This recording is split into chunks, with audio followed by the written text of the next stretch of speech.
The following program is a PodcastOne.com production. From Hollywood, California, by way of the Broken Skull Ranch, this is the Steve Austin Show. Give me a hell yeah. Hell yeah. Now, here's Steve Austin. All right, we're rolling sound here.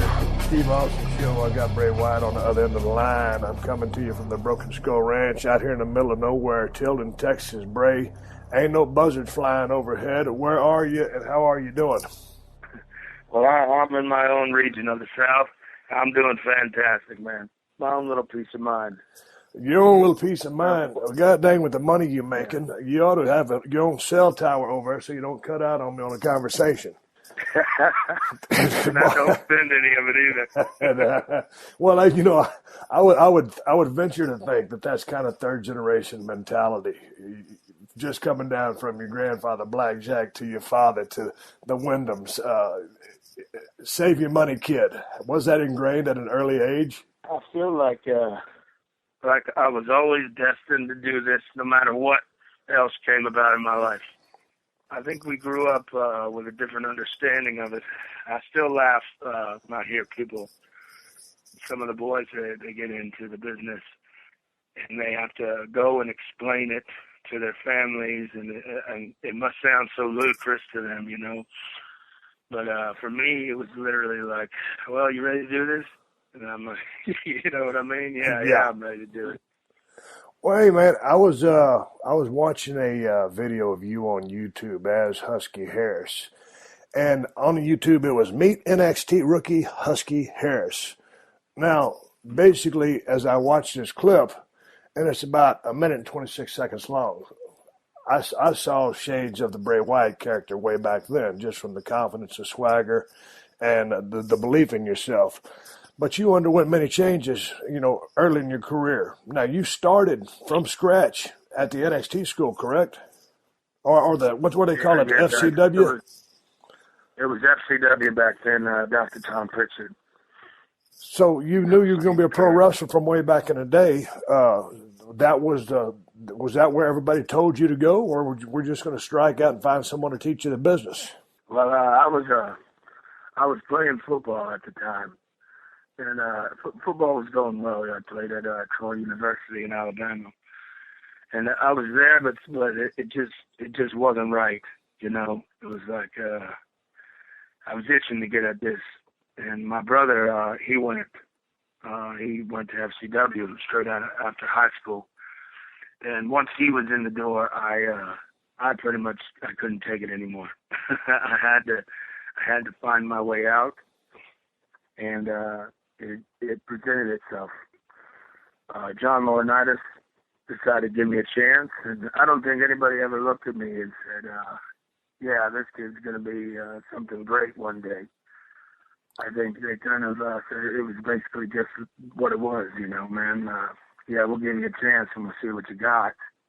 We're not promising you anything, and they never did. And I think I always had a real nasty little chip on my shoulder because of that, because I knew what I was capable of, and I always had some serious belief in myself and what I knew I would be able to do, because like you said, it was ingrained.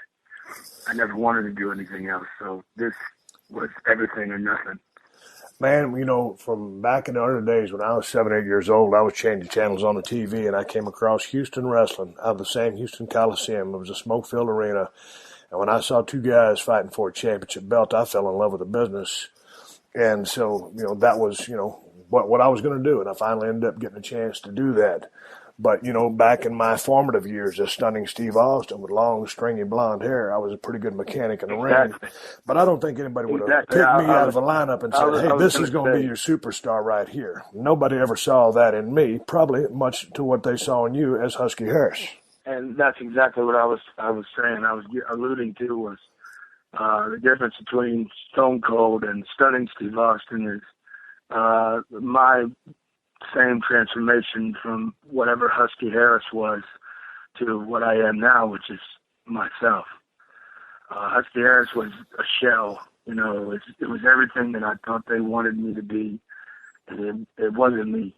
To me, it's like a blank chapter in my life. I don't even reminisce about it. I never think about it. all that it was to me was a chance to be reborn. It was drive me all the way to the bottom, throw me away, and then once they did that, it was, I'm coming back. I'm going to change everything when I get there. You know? But along the way, when you first get into business, therein lies the mechanics of the business and learning the psychology, starting at a 101 level, basic stuff.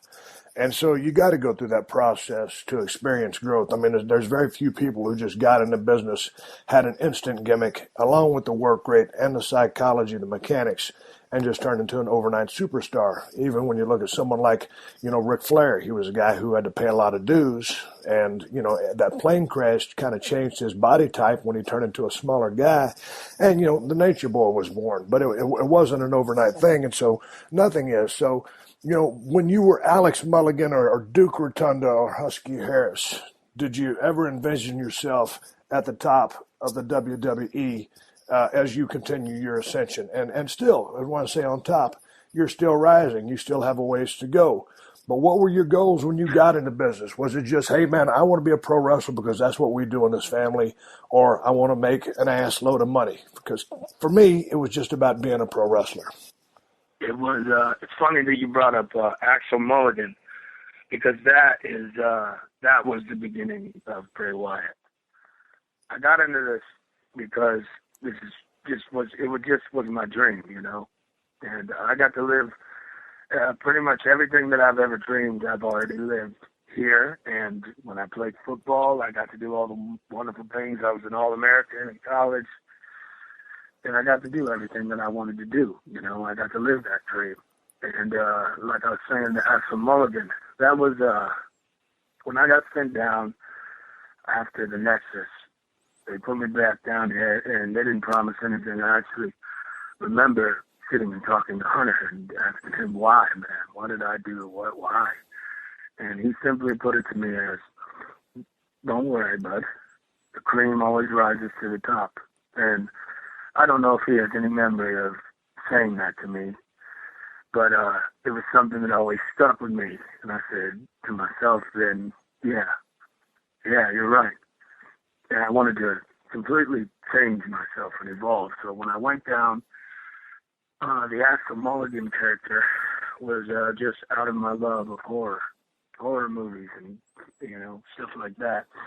And I basically put on a Slipknot mask and a Misfits t-shirt, and I walked out there, and if anyone has never worked under a mask, it is the most freeing, wonderful thing I've ever done. Because under the mask, I didn't have to be whatever they wanted me to be. Under the mask, I could kind of experiment. And when I let myself go out there and I kind of freed myself up, it kind of opened my mind to, okay, man, well, we can do this. Let's change. And that's how it happened. It started with that. And it's funny that they found the only clip of Axel Mulligan exists was on 3/16, which was a holiday at SCW, and we'd all give out stunners in our matches. Well, what was working, but for a lot of guys, when they put on a hood, it's hard for them, and from the heart of being hard and babyface, more specifically, just because there's no facial expressions. But what you're saying is, once you was able to cover up your face, it freed up, whatever was inside you, just to go ahead and break all the molds and do whatever you wanted to, and give you that freedom. Was it because there was something to hide behind? Man, like I've never really taken acting classes. I never got that opportunity, but I've heard when Freddie Prinze Jr. was there, he told me the first day that he walked into acting school, he told him to stand up there, and they said, be a tree. And he was like, what? This is completely insane. And then when they started explaining it to him, and he started just going with the flow, he started moving like a tree in the wind and kind of let himself become the tree. And under the mask, I got to do that same thing. It wasn't as much about facials or who's your daddy, who's your uncle. It was about how can I portray this character that I'm trying to get across to the crowd without saying or smiling, anything, you know. It was just whatever I wanted, whatever I felt like I could pull through and make it happen. And it just opened my mind to everything else about this business, that it's not just arm drags and tackles, that it's character and everything else that goes along with it. Arm drags and tackles are great when you have a character that people believe in, whether they love them or hate them, and they're the people out there doing those arm drags and drop kicks and all that other stuff. You mentioned your love for horror movies along with the band Slipknot. I'm a huge metal fan myself. So growing up, you a big horror movie fan, and what's your taste in music? I like a lot of mixtures music. It's not like I don't just like one genre, but I am a Slipknot fan. I love Lamb of God, like I mentioned before, the Misfits. They're a little punk. And they're like a punk horror band too, you know, so they stick out in my mind. But I also like reggae and things like that. And a lot of the Bray Wyatt character comes from my favorite band, which is Rage Against the Machine. Yeah, one of mine too. Yeah, I was kind of turned on to them at a real young age. And so like this take the power back mindset, you know, it kind of just became mine, you know. Anti-everything is the Bray Wyatt character, just like it was in Rage Against the Machine. For me, the Rage Against the Machine brought up that Rage Against the Machine, no pun intended, but I mean, it almost took me to, as an athlete, as a former football player myself, I had a killer instinct, highly competitive. I'm going to do whatever it takes to get to the top. Rage, their music brought that aggression out in me, and we did so many Stone Cold videos to bits and pieces of their music. In fact, I took Bulls on Parade to Jim Johnston to create my entrance music, and he'd come out with what he did, and how he did that I have no idea, but it was based on that. So, but when I watched the Bray Wyatt character, that's really cool, man. I never knew that. Oh, that yeah, is really cool. Straight up. But when I watched the Bray Wyatt character, then it brings out something different in you, because you, as Bray Wyatt, multifaceted, different levels, but I don't see that rage and anger. I see a free spirit who's laughing or mocking at everybody. What's going through your mind as Bray Wyatt? What was the genesis for creating Bray Wyatt, the character? How did that all come about? Because certainly there have been comparisons to Dan Spivey's character of Waylon Mercy. And the way I explain this is that it went in chapters, man. It wasn't just like right. You said, I didn't just find it. But what people don't know is that I did this character. I've probably been doing it for over 3.5 years now. And for a year, no one saw it. The day I was told one day, basically, change or we don't need you anymore. And, that infuriated me, and I was very blindsided by that. I wasn't expecting it. I thought I had been recalibrated, and I thought I was doing great. And on that day, for whatever reason, Danny Spivey was at the Performance Center back then, the FCW Arena, and I sat with Danny, and I just started talking to Danny, and he was kind of giving me some insight. His nephew was there at the time, and I wrestled against his nephew in high school and played football against him in college, so I was close with him. You know him, Hackman, the one Tough Enough, Andy Levine. Right. And and I guess he just came to see Andy. But I sat down, I started talking with Waylon that day. And he started explaining to me what that character was, and I became really interested in it. And so I went back and I watched some Waylon, and then I started watching De Niro and Cape Fear. Yep. And I go, man, there's something here. And I started doing it, but then it grew and grew and grew. And next thing you know, I'm listening to interviews with Charles Manson, and I saw the movie Red State, and Rob Zombie's films have been a huge influence. Mm-hmm. And it was just like it. And combine that with my natural mind for propaganda and conspiracies, and it just flowed together, and it became something natural to me. It became someone could throw me a mic live on Raw and take it off for 8 minutes, and I could fill it up, and it would make sense to me because that's who I am. That's who I wanted to be. Which is the polar opposite of Husky. If you would have thrown Husky a microphone and said "talk, go," it would have just been wrong. It wouldn't have been me. And that's kind of that was the beginning stages of it. So how did you come up with the name Bray Wyatt? Very cool, interesting question. When I was talking to Waylon, I imagine it came from Waylon Jennings, the first name, Mercy. I'm not sure where that came from, but he was telling me about how he got the character from Cape Fear. But what was real interesting is that he's from around the same region I'm from, Florida. Right. And he's going, man, I grew up with so many crazy jobs. I just took inspiration from people that I knew growing up.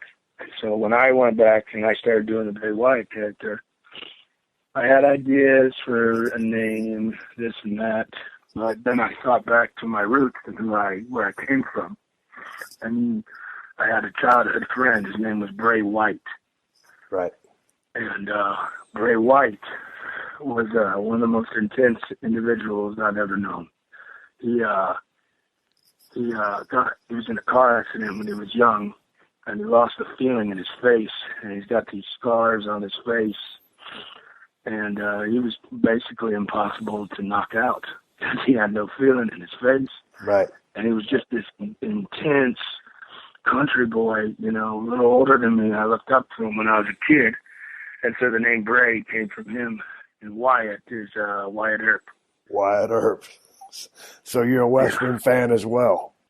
I will say, yeah, what I like is I like outlaws. I'm an Oakland Raiders fan because I like outlaws. I like tough things, you know what I mean? I think you can respect that. I can.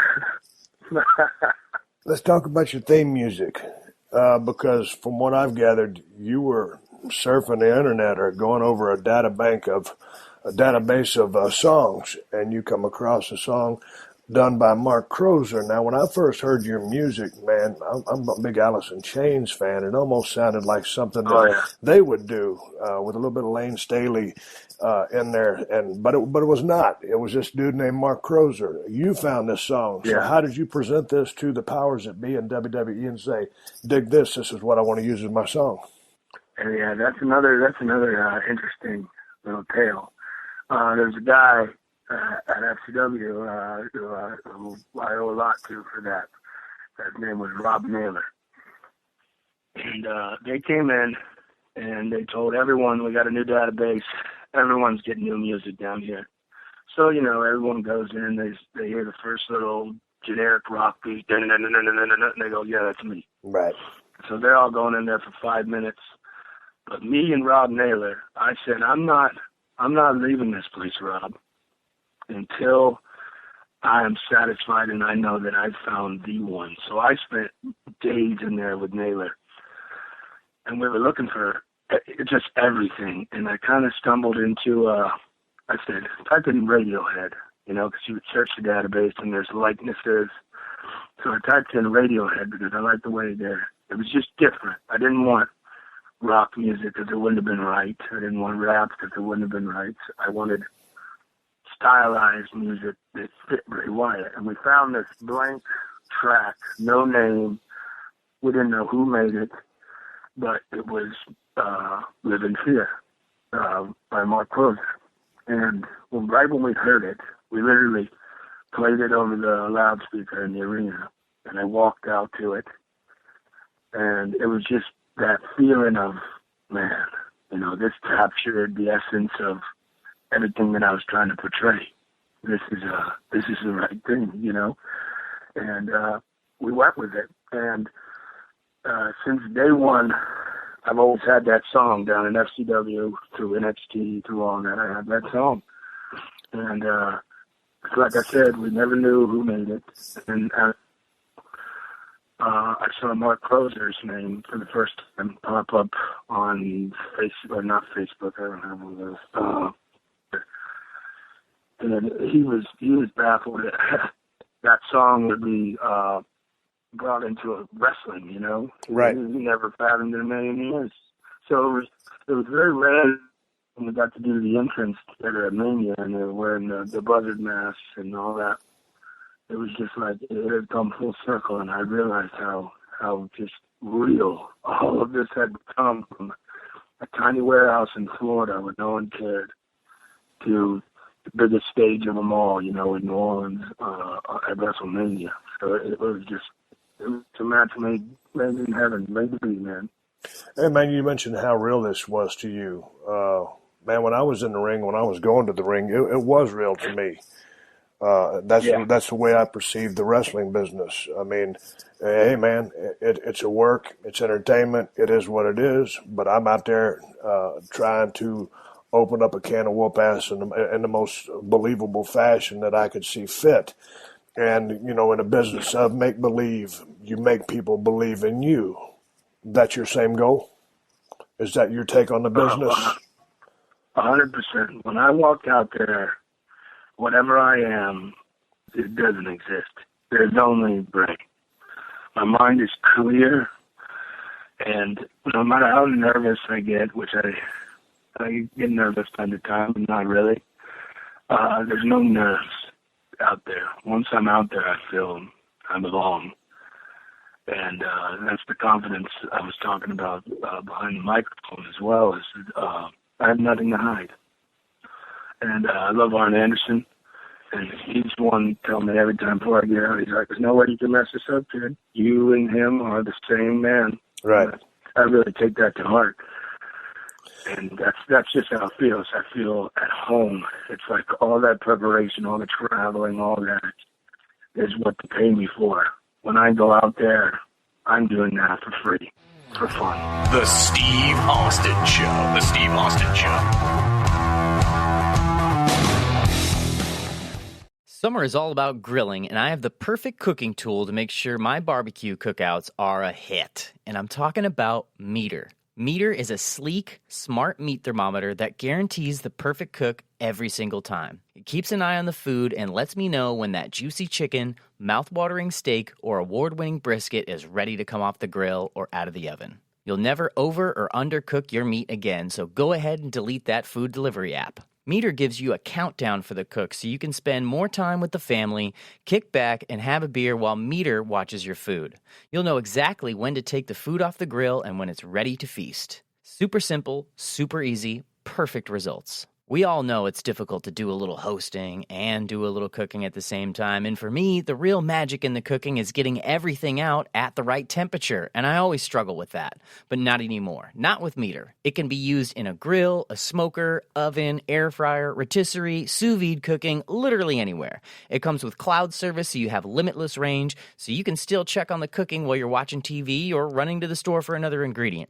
Monitor your turkey, steaks, prime rib, and chicken all in the app, so this way you can relax and pretend you're doing a whole lot more. Shop now at Meter.com and level up your grilling game. That's MEATER.com. Now get grilling.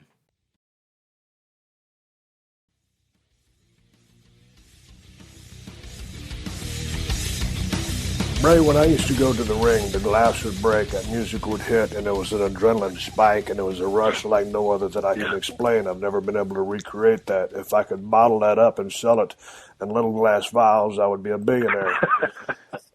And it's not a drug. It's just the excitement that goes with performing in front of a live crowd, and I don't give a damn if it's 20,000, it's 80,000, or it's 200. That's what I felt when I was going to the ring. It was just rage, anger. F you, we're going to have a damn bust-ass match. And that was the aggression and that unpredictability that Stone Cold brought to the ring.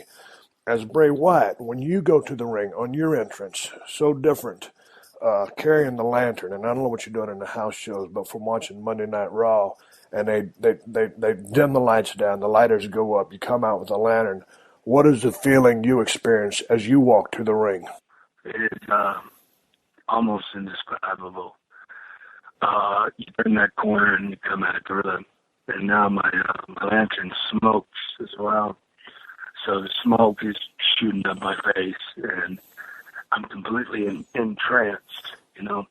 You hear the graphic, the background, you know, and then you walk out and you can hear the people, but what the essence is that gives me the biggest rush is when I look out and there's just a sea of lights. They hold up their lights, and just being able to see that. I wish everyone, like you were talking about the glass breaks and the adrenaline rush, I wish everyone could see that from my perspective. It's one of those things where it makes everything real. As simple as that is. A bunch of people holding up cell phone lights. It is just an entrancing sight. I can't even put it into words, man. It is just the coolest feeling. It happens everywhere, you know. It happens all over Europe. I was just in Europe for 2 weeks. And it happens in Chicago, New York. It's everywhere, man. Malaysia. And it's cool to know that once upon a time when I was given the name Husky Harris, I thought, this is going to be my legacy. Well, what a piece of trash I am, you know. And to see it come to this, and know that I have reached that many people to where I'll be remembered for something that I can honorably put my name behind, you know. And man, what a feeling, man. Well, talk to me, man. You've been when y'all first made your debut as the Wyatt family, Bray Wyatt, Luke Harper, Eric Rowan. You guys, you know, they put the vignettes out there. You guys make your debut. Now, you guys are heels, but now as time has gone on, I mean, you're damn near 50-50. You're doing things to elicit. You're doing things to elicit heat, but there's a cool factor there. There's a fact that you're a breath of fresh air. Things are a little bit different. You decide to set free Luke Harper and Eric Rowan. So now it's just you. When you three were together, was there comfort in strength in numbers as you were, you know, putting the character together and becoming a unit? And some of the, you know, great matches that you guys would have with the Shield, the strength in numbers, and also easy to go out there and do a third of a match rather than a whole match because you've got tag partners. How did they assemble you guys together down in FCW and say, hey, man, these are the guys, and this is the Wyatt family, and here's the leader, Bray? There's been, and I have a lot to thank Dusty Rhodes, you know, for this. You know, he's family to me. There was only Bray at first. And what the world doesn't know is there's been a ton of Wyatts. A lot are already on the roster as other names, and that all stemmed from, you know, this character becoming like this. It was started off as this, you know, backwoods sociopath, and it turned into this Charles Manson-esque cult leader, and that's what I really got behind, because then, you know, then I have a message, then I have a reason for this. And I mean, I started off with Eli Cottonwood, right, on TV. There had been other combinations before that. I don't need to name names for future purposes. But it was me and Eli, and Cesaro comes to me and he goes, dude, you got to see this guy. He just got signed. He fits with you. He's a good friend of mine, and I want you to take a look at him. I said, of course, man. So when Harper got there, day one, we just knew. Right. We knew that, you know, we were supposed to be together, you know. This Freebird situation, he's definitely my Gordy. And we started working together, and it just really clicked between us, you know. It was just natural, and we kept working together. I actually called him Samson at the beginning. It's what I wanted him to be, and so then he was along with us. And here's this big giant Viking-looking character, and they said, "Here, take Rowan, see what you can do like this." And you know, I said, "Perfect." You know, 3 monsters put together. You know, 2 gigantic heaters for me. I love that situation. And so with Rowan, I went, because Harper was already put together. What Harper is today on WWE television, he was probably 10 years ago working all over the world. Correct. Rowan Rowan, we had the idea that I wanted to make him a Frankenstein monster, and this is completely, it's up to us, come up with something, make it work, and I had no problem doing that. Here, I'll make you the Frankenstein monster. I went to the Halloween store, and I bought the lamb mask, the one that he wears today. I bought 30 years ago at a Halloween store, and I said, this is where it's at, man. This could be iconic. This is a metaphorical mask, that could really catch on. You're the lamb. We always talk about the wolves and all that, and it just clicked with all three of us. And unfortunately, we were rolling, and I tore my pectoral major. And that's another thing that I look back at and I say, it was one of the greatest things that happened to me in my career. Because had I not torn my pec, I think I would have been a solo act up there rather than three of us. So then when I tore my pec, we were been however many months, and we really came together. I never missed a TV taping. I was always on there talking and building these two monsters. And they took it and ran with it as well. It really just worked. It was hitting on all cylinders for everyone involved.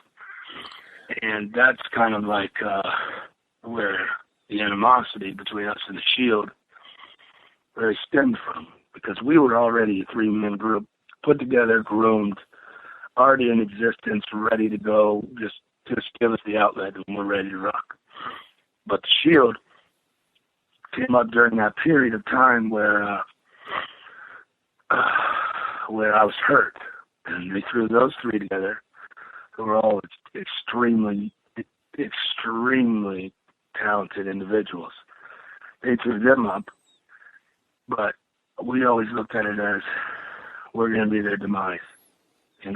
We're coming for them, and when I'm ready, and when this thing is ready to be brought to the limelight of the world, we're going to take the Shield.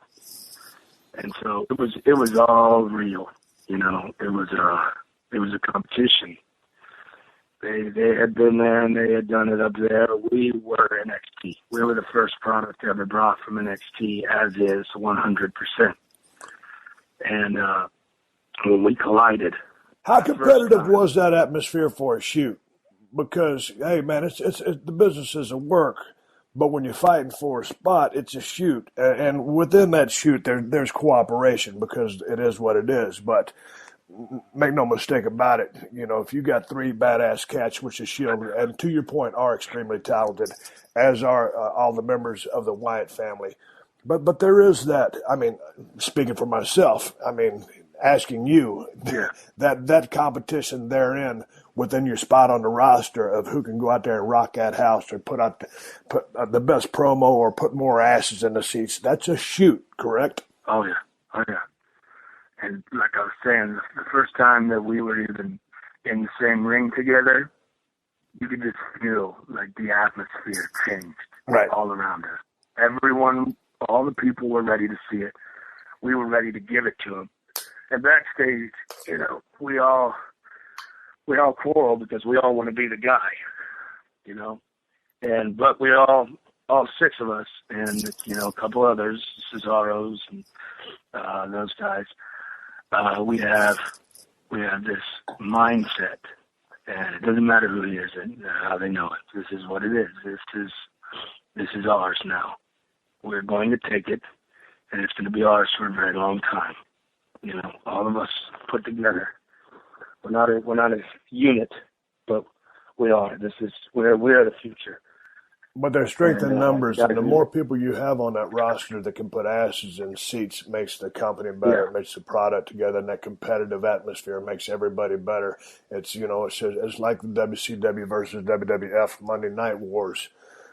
It's like you're competing, and you're all in it together, but you're competing. You said one name, and I'm not going to ask you to elaborate on this point because your spot is within the WWE. I'm on the outside.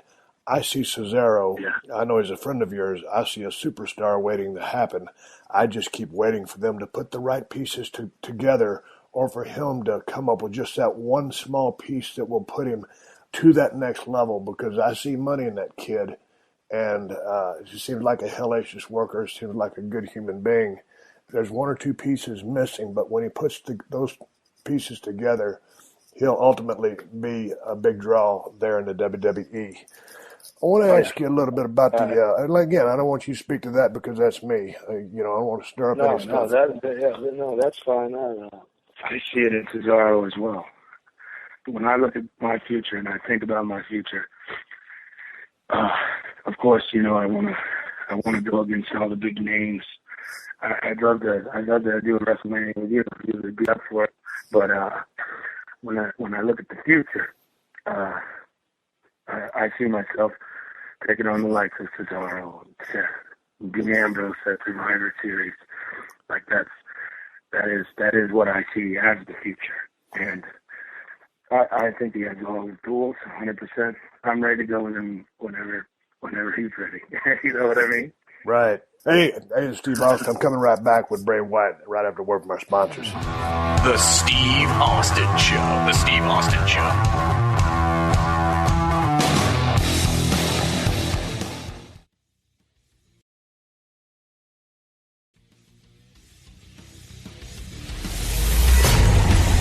All right, here we are back with Bray Wyatt. All right, Bray, you're 6 years in the business. You're 27 years old. You're a young cat. Theoretically, you got 10 to 15 years left in the tank if you take care of yourself. So where do you see yourself right now? I mean, as far as your mechanics, obviously you can execute in the ring. From a psychology standpoint, from learning the ins and outs, and you basically worked heel, but you're a quasi-babyface. It all depends on the storyline that they have you in, but how comfortable are you with where you're at in the game right now? Because in my conversations with Arn Anderson back in the day, we would always kind of come to the agreement. It takes, some people close to 10 years to really grasp the whole picture, because in that 10-year run, then they would have had time to had a lengthy run as a babyface and as a heel to understand the opposite side of the spectrum from working heel versus baby versus heel. So at 6 years in the business, where are you at as far as where you think your game is? How much better can you make your game? Well, I have no idea, honestly. But when I look at myself a year ago, I watch the things I did and I go, I'm better than that now. Yes. When I watch myself, and I've done that throughout my career, and that's all I really want to do is I just want to keep growing and get better. And I actually had a good conversation with Undertaker as far as keeping yourself fresh and evolving. And, no one did it better than him. No. Ever. Longevity, hell. He had a great run. Yeah. Yeah. And when I was talking to him, he was basically, giving me some hints. I'm not going to say a bunch, but yes. He told me, you'll feel it, man. You'll know when. And you never stop learning here. I'm sure even you can still learn. It's a never-ending cycle, and that's what I want to do. I just want to keep growing and keep getting better. And who knows where I could end up, but I definitely see myself on top of this thing. And I wouldn't let anyone tell me different. It's ours, it's mine, ours for the taking. But you still, every time you go to the ring, I would learn something new. And then sometimes you could be on a tremendous hot streak, and all of a sudden you run into a town, with all due respect to Nassau Coliseum, sometimes you never know what you're going to get with that crowd. And so sometimes you go out, and after having a string of, 10, 15 great matches, you have a bomb. And then you just think, man, what went wrong? I'm not as good as I thought I was. I still need, there's many things I still need to learn. This was it would happen ever so often with myself. Do you have those nights where sometimes things just don't go as you'd like them to go, and they could have gone better, and you doubt yourself? Oh, 100%. It's I feel as if you've never experienced that feeling, then you don't belong there. Right. and those are what you grow from, you know. Everything I did when I was brand new was different and new, and that's why I have to keep evolving. I have to keep trying to change myself, you know, to perfect myself as much as I can. But when I get to those points, you know, I do something 6 months ago when it was, you know, game changing, and I do it again, the same similar thing, and this time, not so much. We've seen it before, right? And that is the challenge within right. this business. You know, you go, okay, all right, well, I guess I got to go back to the drawing board. I'm going to figure something out, and I'm going to stick it to all y'all, and then we'll see what you think. You know what I mean? And sometimes that comes in the form of pacing within the structure of a match, mm-hmm. and say you're going a hard 15 minutes from start to finish. And sometimes, you know, maybe the match is almost basically the same, but it's putting in different pauses, periods, and exclamation points in regards to the action and changing that pace depending on how you start that match. So sometimes it's not really changing what you're doing. It's changing how fast and slow, and then the explosion, the rhythm of the match. And sometimes when you don't have somebody, you don't have that crowd like you want that crowd, it's time to call an audible and do something to get that. And you do something to elicit a response. Based on that response, you respond accordingly. And so the psychology part of it is just, it continues to be an evolution. I know your character, Bray Wyatt, was, you know, in talking to Waylon Mercy, Dan Spivey, and your horror movie background and putting all the pieces together, some interviews from Charles Manson. That's part of the character part. But the in-ring stuff that Bray Wyatt does, just in regards to the physical work, not the spider walk, any of that stuff, was there anybody that influenced your work? Or if they did not influence your work, were there guys that you watched, you know, guys before your time that you appreciated their work style in the ring? Who were some of the guys that you looked to just that you liked watching them work? Well, to be honest, not to take your own horn, but you, of course, and I liked guys that were different. You know, what made what they did work, right. And I'm a big fan of Jake Roberts. You know, I'll always be a huge fan of Jake Roberts. Huge fan myself. Yeah, a lot of my ideas stemmed from things I've seen him do. Mick Foley was a big influence. Terry Funk, Terry Gordy, Kurt Hennig. You know, all these different styles. You know, I studied and that's what I wanted to be, was a hybrid of everything that I thought was cool, you know.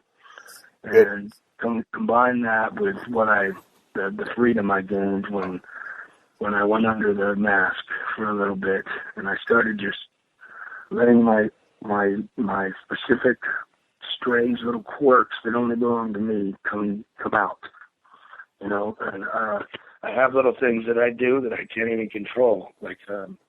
For some reason, when I go out there, my right hand goes nuts, and I can't slow down my hand. It's just a natural quirk that I have that no one else does. And the way I move and things, the way I sell things, I can't control you. I couldn't teach anyone to do it. It's just letting myself be free and letting myself do everything that it wants to do without trying to put restrictions and boundaries on it. But all those things, and if you watch a Terry Funk match, you can see exactly what I'm saying. Right. Like, you can't teach anyone to be Terry Funk. Terry Funk was just Terry Funk. And those kind of lessons, like watching enough of it and learning that, man, there's no restrictions on this. You can do whatever you want. And that's what made me. Now, with you setting Luke Harper and Eric Rowan free, now life as a singles wrestler, as strong as you guys were as a unit, and I can appreciate that, but I was always a singles wrestler. For a while, I was in a tag team with Brian Pillman as the Hollywood Blondes, and I loved that once it turned into what it turned into, because I struck up a very strong friendship with Brian Pillman. But I got into business to be a singles wrestler so I could depend on myself. If I got injured, it was on me. If something screwed up, it was on me. I had to depend on the guy I looked at in the mirror. So now life for you as a singles wrestler, to me, that gives you more freedom. Am I wrong? You've got to be enjoying this singles run. You jettisoned off from the pack, and now this is all about Bray Wyatt. Yeah, honestly, either way, I'd have been happy, because me, Rowan, and Harper, we became brothers, We everything was the same for all of us for so long that we just got used to it.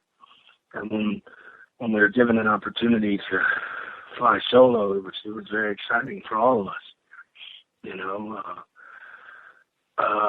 but for me, as a singles guy, there's one goal I have left, and I got to win that world title. Sooner or later, it's going to be my time.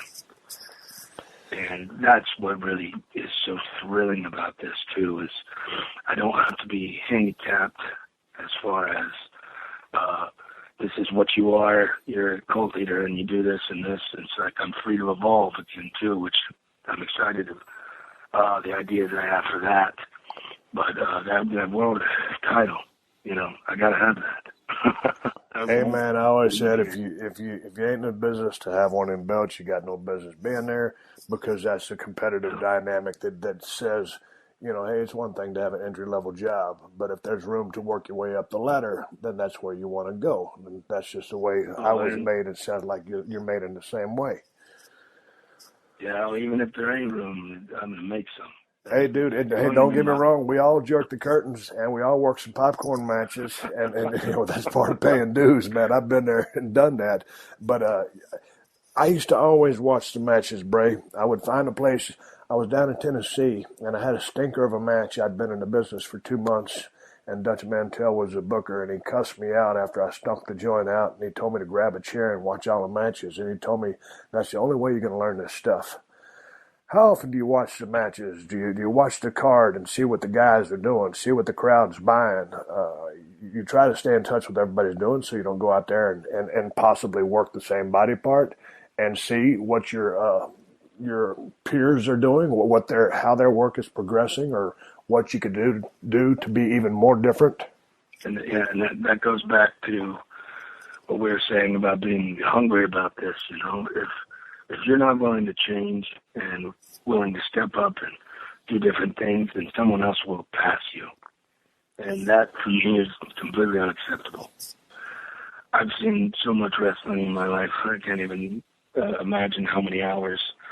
But when you watch guys like, especially on these pay-per-views, it's become extremely competitive, No one wants to follow this match or this or that, and I always want to be that match that no one wants to follow. Same with Harper and Rowan. They were the same mindset. And that's what it's become. It's when I go out and they give me this allotted time on this pay-per-view, I am going to do whatever I have to do to make sure that no one can follow it. Because we're all trying to leave an imprint on this business right now, all the young guys especially. And that's how we're going to be able to do this. Is we're going to change this era. This is our era now. And I've gotten a lot of experience, they say you can't get better, but the only way to get better is to work with guys that are better than you. And I've gotten a chance to work with, a lot of legendary people in this business, I started out with Kane, who's been around forever and knows the ins and outs. And when I got to work with him and Cena, Jericho, and, you name it, everyone that's been around that I've been in the ring with, I've just been a sponge and I've been learning. And, but at the same time, keeping myself fresh and coming up with new things that even they had never done, and that has become the challenge that we've all presented ourselves with this day, Hey, let's talk about having a microphone in your hand. Let's talk promos for a second.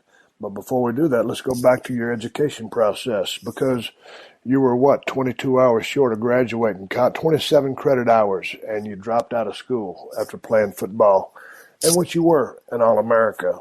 What were you studying when you were in college? Well, that's kind of the funny thing about this is I was in broadcast journalism, which I was going to do radio, do radio shows. And this business and doing well here is a better prerequisite than any degree you can go out and get for the broadcast world, you know. I've had a microphone in my hand in front of millions of people on a ton of occasions, you know.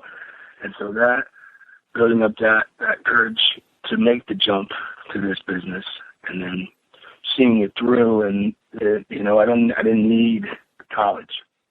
It happened on its own, you know. And I'd love to do the podcasting, and you know, I'd love to get into radio when I'm through here. You know, that's the ultimate goal, because I have so much to say and so much to give, you know. So I never really needed the school. Bray, I dropped out of college with 17 hours to graduate. I was going to get a degree in physical education. So it broke my parents' heart, because I was going to be the first guy. You know, I had a 4-year scholarship, got a free education, paid for a year of college on my own, and then dropped out because I saw a commercial for pro wrestling. I said, hey, that's me, and that's what I did. So when you decided to leave college, now, did it devastate your parents? Were they like, oh, man, you were so close to getting that degree, which will open many doors for you? What were their thoughts when you decided to drop out? I think I was always a bit wild. I mean, when I was 17, I moved to California, you know, because I wanted to play football. Yeah. So I moved to California and went to JUCO, and nothing really frightened me about just taking the leap. You know, I have that gift. It's probably something my mother gave me. But, yeah, I wasn't afraid, and whatever they thought, I used to come home and I'd have 6 new tattoos, and, you know, my parents just chalked it up, I think, to, you know, he's our crazy son. Yeah. It's just the type of things he's been doing in his life. But on the other hand, I never really failed. You know, everything I ever did, I really put my soul into it. And this is no different. And so I think they trusted me, and you know, they knew that, you know, I was going to put everything I had into it, and luckily it did work out. Well, what kind of grades were you making when you were in college? Were you a smart kid? I was the type of person where I have some gift. Like now, if I say something out loud, I can just remember it. You know, if I hear something, I can just remember it.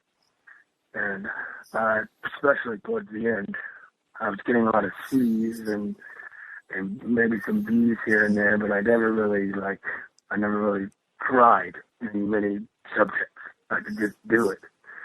And I never really liked math. Yeah, I just don't understand it. I never will. But like psychology and things like that, I was very interested in. And those are some more of the things that kind of molded me to make me who I am right now. You know, all my life experiences, I've taken something away from it, and it's made me into this creative mind and given me an outlet to grow. You know, and what's that?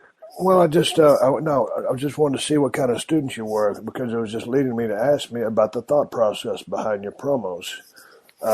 Because I got on a website and saw some of your promos transcribed to read the words, and I've seen so many of your promos on Monday Night Raw, but to see them just written out on a computer screen is a whole different ballgame.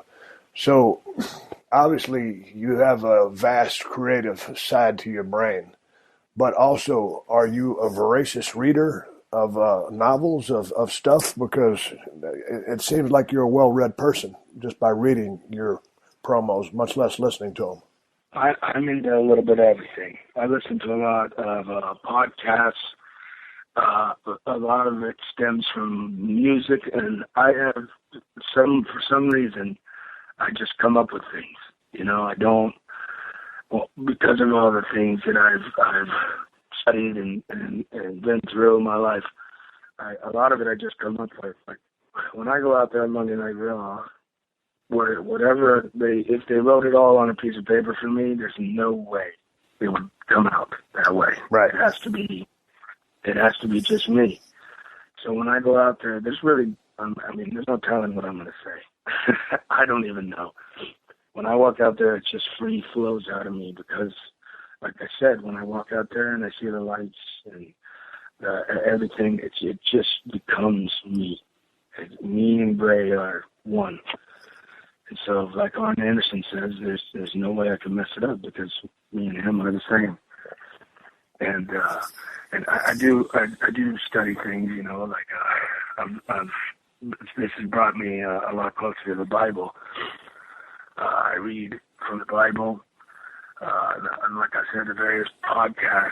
I'm big time into conspiracies and things like that. I just find it extremely fascinating. I don't believe in all of it most of the time, but there's some things I do believe in, and problems with the world. And I think that my fans, they like the little puzzles that I put out there for them, and they find it fun to try to pick them apart and see what they are, because everything I say, there's a lot of deeper meaning to things I say. I'm not just saying a lot of these things, it's not, hey, this Friday night, me and Cesaro are going to meet up in Largo, Florida, and we're going to beat each other up, that's not who I am.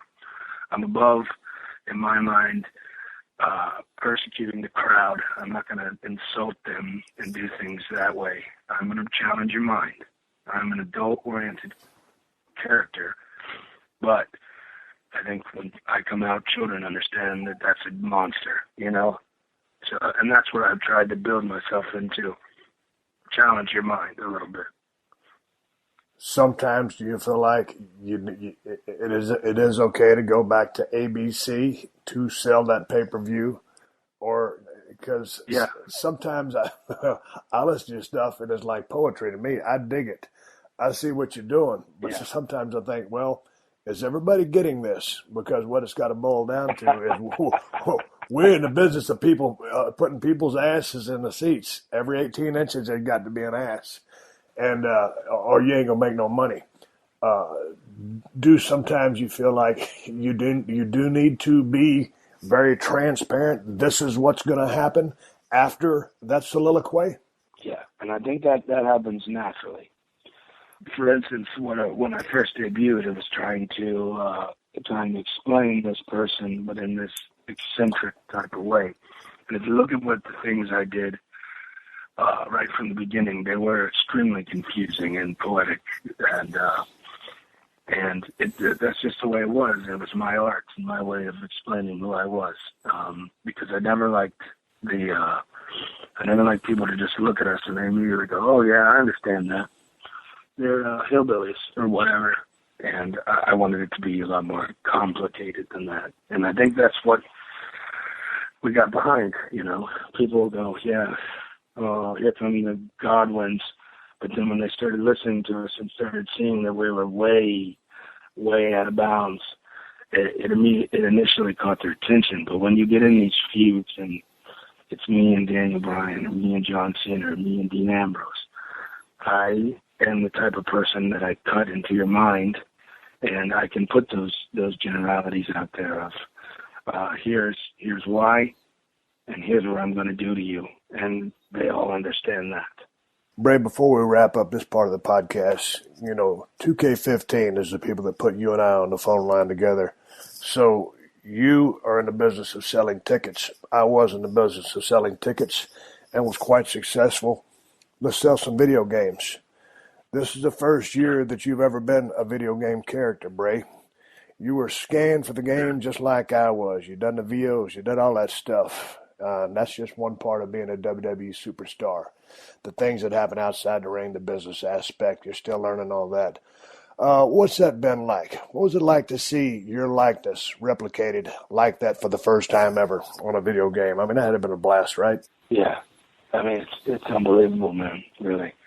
And I might sound a little biased, but I think that the Bray Wyatt character with Rowan and Harper in it is I mean, they've never had anything in the video game like us.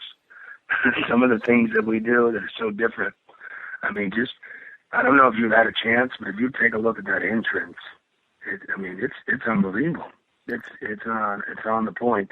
Are you a gamer? I'm not extremely into video games, but I have played many in my life, I would say. Oh, I'm quite open about the fact that I haven't played a whole lot of video games, but I've always been honored to be in as many as I have, and so that people that are gamers can live vicariously through the very interesting, unique, original character that you created, or a Stone Cold Steve Austin, or a John Cena. But you were featured on the TV spot and positioned as one of the next big stars to carry the torch, along with the WWE legend and Hall of Famer Hulk Hogan, current face of WWE and WWE 2K15 cover star John Cena, and rising stars Roman Reigns and Cesaro. Now, Bray, during the TV shoot, you were in a swamp down there in Tampa with a crew of 4 different boats in a thunderstorm trying to capture the perfect shot. You said it was the coolest shots you've. You said it was one of the coolest things you've ever done. Tell me about this experience. Yeah, it was. It was actually, if you're familiar with the South, which I know you are. Yes, sir. Heat lightning, which actually, goes sideways in the sky, and it was. We were out there, and at first they wouldn't even let me drive the boat, and I was like, "Listen, man. This ain't my first time on a boat. I could probably teach you some stuff about this boat." It was really cool. There was no stress involved. It was just me alone with my mind, them just filming me driving this boat. And that was cool that the thunderstorm got that. And it was how rewarding it is, to see the cast of characters they picked to represent this video game. And I'm honored to be one of them. Because I think they captured in the video game, they captured everything that I am and everything that I stand for. I could have been a little bit more jacked, I think, a lot more vascular. Hey, was it your idea or their idea to go out on a boat? I think that was them, but if they would have asked me what I wanted to do, I probably would have said, "Let's go out on a boat." Yeah. I mean, it's the perfect way of catching my essence, I think, take the other guys in a boxing gym and do this and that, but there's not another one of me, If you put anyone else on that boat, they would have been like, why is Cesaro out on the boat?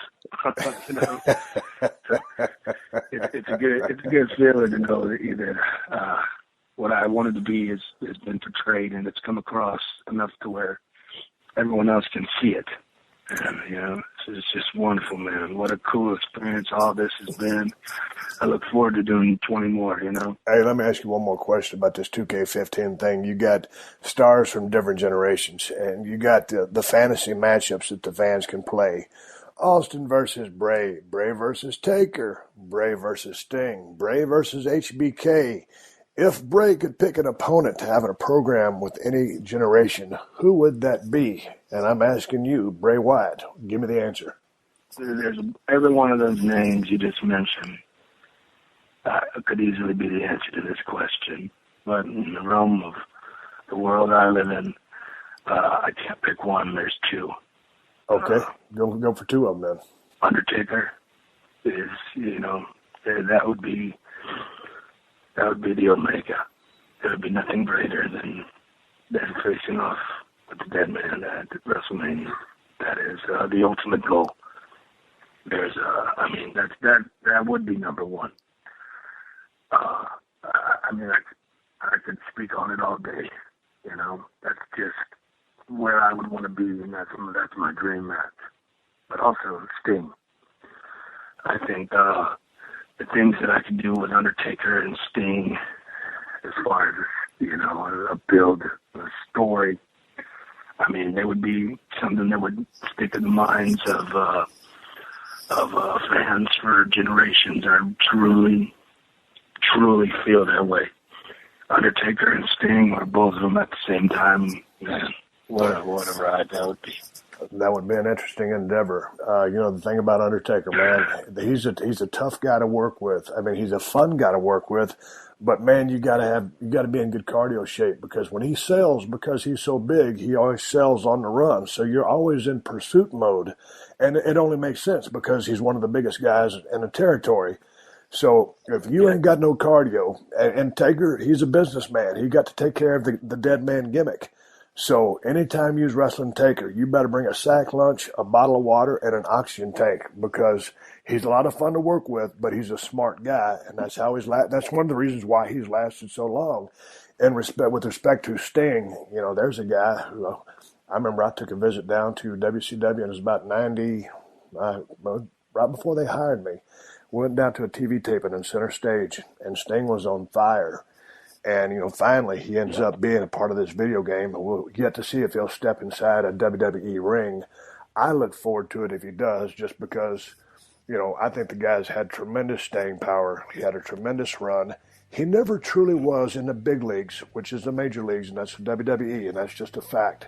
But I'm a big fan of him, and I'm a big fan of his career and how he captured, the hearts of so many people with the Sting character, whether it was the first gimmick or the reincarnation coming back as the Crow. He's had a hellacious run. All right, I'm sitting there talking to Bray Wyatt. We're going to wrap this session up. You can catch him next week. Coming right back here on the Steve Austin Show. Bray, I appreciate your time. We'll catch you next week. This has been a Podcast One production. Download new episodes of The Steve Austin Show every Tuesday at PodcastOne.com. That's PodcastOne.com.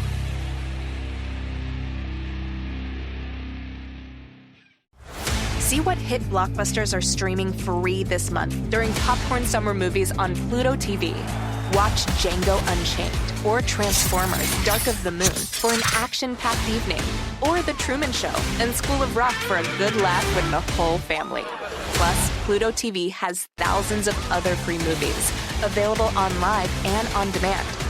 Download Pluto TV on all your favorite devices for free and start streaming now. This is Below Deck's Captain Lee. Listen to my new podcast, Salty, with Captain Lee. Don't you mean our podcast? Yeah, I guess I do.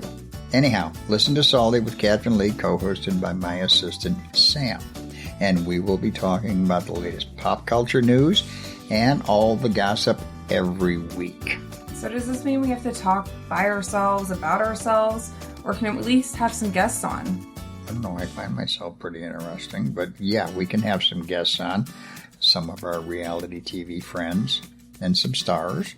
Works for me. Listen to Salty now on Apple Podcasts, Spotify, or wherever you get your podcasts.